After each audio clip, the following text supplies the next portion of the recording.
ఇలా గడప గడపకి మేము చూస్తున్నాం. దివంగత మన మాగంటి గోపినాథ్ గారు ఉన్నప్పుడు ఎట్లా ఉండనో అలానే ఉంది.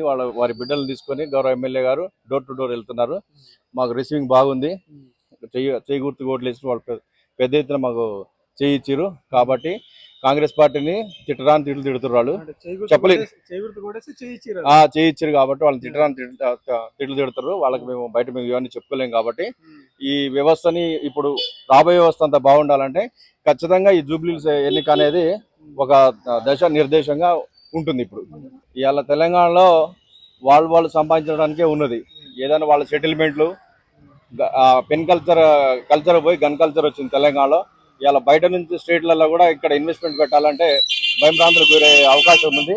మన యువతకు పెద్ద ఎత్తున కూడా నష్టం జరిగే ఇది ఉంది. కాబట్టి ప్రతి ఓటర్ కానీ, ప్రతి గృహిణీలు కానీ, లేడీస్ కానీ, ఎవరైనా కానీ రాష్ట్ర ప్రభుత్వం గురించి ఆలోచించాల్సిన అవసరం ఉంది.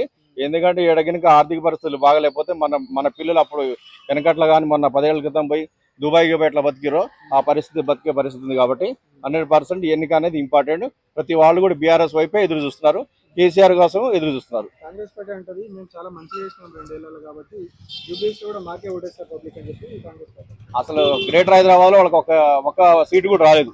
వాళ్ళకి ఎటువంటి సీటు రాలేదు. ఈడ కాదు 7 నుంచి 39 సీట్లు మనకే వచ్చినాయి.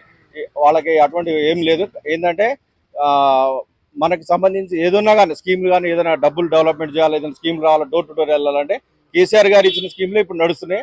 అదే స్కీముల మీద వాళ్ళు బతుకుతున్నారు. ఆ స్కీమ్ కింద లేకపోతే మన బీదవాళ్ళ పరిస్థితి అధ్వానంగా ఉండే పరిస్థితి ఉండేది. ఏం స్కీమ్ లేదు.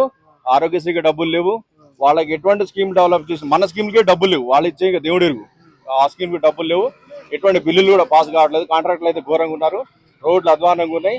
ఎక్కడ చూసినా కానీ కాంగ్రెస్ గవర్నమెంట్ని పొందబెట్టాలనే విధంగా చూస్తున్నారు.